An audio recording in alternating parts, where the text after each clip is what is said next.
አሰላሙ አሌይኩም ወረህመቱላህ ወበረካቱ። እንደምናላችሁ ውድና የተከበራችሁ የሀገሬ ልጆች ኢትዮጵያውያን፣ ኤርትራውያን፣ ሰላም ለሁላችሁ፣ ሰላም ለሰው ዘር በሙሉ። ብትሰሟቸው ብዬ ያልኩትን ሁለት መረጃዎችን ወደ እናንተ ይዤ ቀርብ ያለው። ባለፉት ተከታታይ ቀናት በጋምቤላ ክልል በተፈጸሙ ጥቃቶች የጋምቤላ ከተማ የፖሊስ አዛዥን ጨምሮ ሌሎች ሰዎች መገደላቸውን የክልሉ ከፍተኛ ባለስልጣናት እንዲሁም ነዋሪዎችን አነጋግሮ ቢቢሲ ያጠናከረልን ዘገባ አለ። በሌላም መረጃ በጣም አሳዛኝና አሰቃቂ ዜና ነው። በሰንዳፋ የባንክ ሰራተኛዋን ገድሎ አስከሬኗን በጅብ ያስበላው ግለሰብ በፖሊስ እየተፈለገ መሆኑን ቢቢሲ ያጠናከረልን ዘገባ ወደ እናንተ ይዤ መጥቻለሁ። ለዚህ ቻናል አዲስ ከሆኑ ሰብስክራይብ እንዲያደርጉ በአክብሮት ጠይቃለሁ። ቪዲዮውን በላይክና ሼር ጀምሩ። ካለፉት ሳምንታት ወዲህ በዋና ከተማዋ ጋምቤላና በክልሉ የተለያዩ አካባቢዎች ውስጥ በሚፈጸሙ ጥቃቶች የተነሳ አለመረጋጋት መፈጠሩን ነዋሪዎች ገልጸዋል። የክልሉ ባለስልጣናትም ሆኑ ነዋሪዎች ማንነታቸውን በውል ያልገለጿቸው ታጣቂዎች በፈጸሟቸው ጥቃቶች የጸጥታ አባላት እና የሰላማዊ ሰዎች መገደላቸውን እንዲሁም የነዋሪዎች የዕለት ከዕለት መደበኛ እንቅስቃሴ መስተጓጎሉን ቢቢሲ ያነጋገራቸውን ነዋሪዎች ገልጸዋል። የክልሉ ዋና ከተማ የፖሊስ አዛዥ በተፈጸማቸው ጥቃት ሕይወታቸው ማለፉን የክልሉ ርዕሰ መስተዳደር ወይዘሮ አለሚቱ ኡሞድ እና ምክትላቸው ዶክተር ጋትሉዋክ ሮን ለቢቢሲ አረጋግጠዋል። ይህንን ተከትሎ በጋምቤላ ክልል ጋምቤላ ከተማ ረቡዕ ታህሳስ 8 2018 ዓ.ም ከረፋድ ጀምሮ ተኩስ ይሰማ እንደነበር ነዋሪዎች ምስክርነታቸውን ለቢቢሲ የሰጡ ሲሆን በሰዎች ላይ ጉዳት መድረሱን መስማታቸውን ገልጸዋል። የጋምቤላ ክልል አስተዳደር ረቡዕ ምሽት ባወጣው መግለጫ የክልሉ ሕዝብ ሰላም እንቅልፍ የሚነሳቸውና ግጭትና የሰው ሞት የሚያስደስታቸው ያላቸው በስም ያልጠቀሳቸው ኃይሎች ከሰሞኑ የጋምቤላ ከተማን ጨምሮ በሌሎች ወረዳዎች ትርምስ ፈጥረዋል በማለት የተከሰተውን ሁኔታ ገልጾታል። ጨምሮም እነዚህ ኃይሎች ሰዎችን በመግደል ተሽከርካሪዎች ላይ ጥቃት በማድረስ እና ሕይወት እንዲጠፋ በማድረግ የጸጥታ አካላትን እና አመራርን ኢላማ በማድረግ የተለያዩ ሙከራዎችን ማድረጋቸውን ገልጸዋል። መግለጫው የከተማዋ ፖሊስ አዛዥን ግድያ ባይጠቅስም የጸጥታ አካላትና አመራር በማለት በፖሊሶችና በአዛዡ ላይ የተፈጸመው ግድያን አመልክቷል። ቢቢሲ ረቡዕ እኩለ ቀን ላይ ያነጋገራቸው የክልሉ ርዕሰ መስተዳደር ወይዘሮ አለሚቱ ዝርዝር መረጃ ባይሰጡም ግድያውን አረጋግጠዋል። እንዲሁም አመሻሽ ላይ ቢቢሲ ያነጋገራቸው ምክትላቸው ዶክተር ጋትሉዋክ በፖሊስ አዛዥ ላይ ግድያ መፈጸሙን እና ጥቃት ፈጻሚዎቹን ለመያዝ የጸጥታ ኃይሉ ክትትል እያደረገ መሆኑን አመልክቷል። ከዚሁ የከተማዋ የፖሊስ አዛዥ ግድያ ጋር በተያያዘ ድርጊቱን ፈጽሟል በሚል የተጠረጠረው አንድ የፖሊስ ባልደረባ እንደሆነ ተነግሯል። በተፈጸመው ጥቃት ተጠርጥረው በጥቆማ የመጡት ፖሊሶች ናቸው ያሉት ጋትሉዋክ እስካሁን ድረስ በቁጥጥር ስር የዋለ አለመኖሩን ተናግሯል። ምክትል ርዕሰ መስተዳድሩ ጥቃት ፈጻሚዎቹ በቡድን መጥተው ነው ጥቃት ያደረሱት በማለት ከግጭቱና ከጥቃቱ ጋር በተያያዘ የሚጠረጠሩ የክልሉ የጸጥታ ኃይል አባላት የታጠቁትን የጦር መሳሪያ እንዲያስረክቡ መደረጉንም አመልክተዋል። በጋምቤላ ክልል የተከሰተው አለመረጋጋት ቀናትን ያስቆጠረ ሲሆን በሌላ ጥቃት አንድ የባንክ ስራ አስኪያጅ እንደተገደሉና በግድያው ተጠርጥሮ የተያዘው የፖሊስ ባልደረባ እንደሆነ ምክትል ርዕሰ መስተዳድሩ ተናግረዋል። የባንክ ስራ አስኪያጁ በተገደሉበት ዕለት ከአቦል ከተማ ወደ ጋምቤላ ከተማ ሲጓዝ በነበረ አንድ የወረዳው ፒክአፕ መኪና እና አምቡላንስ ላይም ጥቃት መፈጸሙን ገልጸዋል። በጥቃቱ ወደ 4 ሰዎች ተገድለዋል፣ የቆሰሉም አሉ። ከዚያ በፊትም መኪና ላይ ጥቃት ተፈጽሟል። መንገድ ላይ ወደ 3 መኪና ላይ ጥቃት ደርሷል ብለዋል። በሁለቱ ተሽከርካሪዎች ላይ ጥቃት በመፈጸም የተጠረጠሩ 2 ሰዎች በቁጥጥር ስር መዋላቸውን ገልጸዋል። የጋምቤላ ከተማ የፖሊስ አዛዥ ግድያ የተፈጸመው በክልሉ የተለያዩ አካባቢዎች ለቀናት የዘለቁ ጥቃቶች ከተፈጸሙና የባንክ ስራ አስኪያጁ ከተገደሉ ከቀናት በኋላ መሆኑን ተናግረዋል። እነዚህ ጥቃቶች መፈጸማቸውን ተከትሎ ረቡዕ ወጣቶች ተነስተው እንደነበር በመጥቀስ ብሔርን መሰረት ያደረገ ጥቃት እንደፈጸሙም አብራርተዋል። ግጭቱ ተነስቶ ወደ ብዙ አካባቢዎች ተስፋፍቷል ያሉት ምክትል ርዕሰ መስተዳድሩ በተለያዩ ማህበረሰቦች ላይ ጥቃት ተፈጽሞ ጉዳት ደርሷል ብለዋል። ነገር ግን በሰውና በንብረት ላይ የደረሰው ጉዳት ባለመጣራቱ መረጃው እንደሌላቸው ገልጸዋል።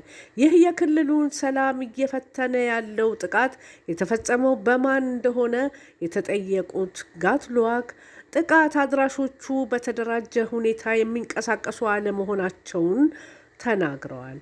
ሆኖም ግን በመጣው ለውጥ ደስ ያላላቸው ሲሉ ገልጸዋቸዋል። አንዳንዶቹም ከአሜሪካ ገንዘብ የሚላክላቸው ተራ ሰዎች ናቸው ብለዋል። ለጥቃቱ ተጠያቂ የሆኑ አካላት ከታጣቂዎች ጋር በውስጥ በተቀናጀ መንገድ የሚገናኙ ከሆነ አናውቅም ሲሉም አክለዋል። በያዝነው ዓመት በሙሉ በትንሹ ችግር ነበር ያሉት ምክትል ርዕሰ መስተዳድሩ የዚህ ሳምንት በአጠቃላይና በተለይም ረቡዕ ዕለት ያጋጠመው በጣም የከፋ ሆኗል ሲሉ ለቢቢሲ ገልጸዋል። ይህንን በተከታታይ የሚፈጸም ጥቃት ማስቆም ያልተቻለው ጥቃት አድራሾቹ የተደራጁ እና በአንድ የተወሰነ አካባቢ ላይ ያሉ አለመሆናቸውንና በህብረተሰቡ ውስጥ የሚገኙ በመሆናቸው መሆኑን እንደ ምክንያት ጠቅሰዋል። የጋምቤላ ክልል ረቡዕ ምሽት ባወጣው መግለጫ ተጠርጣሪዎችን አድኖ በመያዝ ላይ እንደሆነና በርካታዎቹ በቁጥጥር ስር መዋላቸው ተመልክቷል። በተጨማሪም ከጸጥታ ኃይል አባላት ውጪ የትኛውንም አይነት የጦር መሳሪያ ይዞ በሚገኝና በሚንቀሳቀስ ግለሰብ ወይም ቡድን ላይ የጸጥታ አካላት አስፈላጊውን እርምጃ የሚወስዱ እንደሆነ አስጠንቅቀዋል። ከደቡብ ሱዳን ጋር የሚያዋስነው የጋምቤላ ክልል በተለያዩ ጊዜያት ጋብ እያለ የሚያገረሽ ግጭትና ጥቃት ሲከሰትበት የቆየ መሆኑን ይታወቃል። የአሁኑ አለመረጋጋት የጀመረው ከሳምንት በፊት አንስቶ ሲሆን ሰላማዊ ሰዎችን፣ የፖሊስ አባላትን እንዲሁም ተሽከርካሪዎችን ኢላማ ባደረጉ ጥቃቶች ጥቂት የማይባሉ ሰዎች ሕይወት መጥፋቱን እንዲሁም የአካል ጉዳት መድረሱን ባለስልጣናትና ነዋሪዎች ይናገራሉ። ይህንን የጸጥታ መደፍረስ ለመቆጣጠርም የጋምቤላ ከተማ አስተዳደር ከህዳር 30 2018 ዓ.ም አንስቶ ከጸጥታ አካላት ውጪ ማንኛውም ተሽከርካሪና ሰው ከምሽት 1 ሰዓት በኋላ እንዳይንቀሳቀሱ የሚከለክል የሰዓት እላፊ ገደብ ጥሏል። እንዲሁም የክልሉ ፖሊስ ታህሳስ 5 እንዳስታወቀው በኢታንግ ልዩ ወረዳ በጋምቤላ ከተማ በጋምቤላ ወረዳና በላሬ ወረዳ ውስጥ ከህዳር አጋማሽ ወዲህ በተለያዩ ቀናት በተፈጸሙ ጥቃቶች የተጠረጠሩ 18 የሚደርሱ ሰዎች በቁጥጥር ስር መዋሉን ገልጾ ነበር። ከክልሉ አስተዳደር እርምጃ በኋላም የዋና ከተማዋ የፖሊስ አዛዥ መገደላቸውንና እሱንም ተከትሎ ረቡዕ ዕለት ግጭት መቀስቀሱን ባለስልጣናትና ነዋሪዎች ገልጸዋል። ይህ ግጭት ከዚህ ቀደም በክልሉ ውስጥ እንዳጋጠመው ብሔርን ወደ ለየ ከፋ ሁከት እንዳያመራ ስጋት ተፈጥሯል። የክልሉ ከፍተኛ ባለስልጣናትም ይህንን አሳሳቢ ሁኔታ ለመቆጣጠር አስቸኳይ ስብሰባ ማካሄዳቸውን ጉዳዩን ከሚያውቁ ሰዎች ለመረዳት ተችሏል። በሌላ መረጃም ከአዲስ አበባ ከተማ አቅራቢያ በምትገኘው ሰንዳፋ ውስጥ አዳነች ኩምሳ የተባለች የኢትዮጵያ ንግድ ባንክ ሰራተኛን የገደለው ግለሰብ በፖሊስ እየተፈለገ እንደሆነ ተገለጸ። የንግድ ባንክ አለልቱ ቅርንጫፍ ሰራተኛዋን ገድሎ አስከሬኗን ጥሎ የተሰወረው ተጠርጣሪ በቁጥጥር ስር እንዳልዋለ የሰንዳፋ ፖሊስ ጣቢያ የምርመራ ክፍል ኃላፊ ኮማንደር ንጋቱ አለሙ ለቢቢሲ ተናግረዋል። ግድያው የተፈጸመው ሰኞ ታህሳስ 6 2018 ዓ.ም መሆኑን ገልጸዋል። በሳንዳፋ በኬ ከተማ ጎማጣ ወደ ተባለ ስፍራ ተወስዳ ከምሽቱ 3 ሰዓት አካባቢ ነው ግድያው የተፈጸመው ብለዋል። ቢቢሲ ያነጋገረው የሟች አዳነች አብሮ አደግ እና ቤተሰቧን የሚያውቅ አንድ ግለሰብ ተጠርጣሪው ከዚህ ቀደም ወደምትሰራበት እየሄደ ሲያስፈራራት እንደነበር ተናግሯል።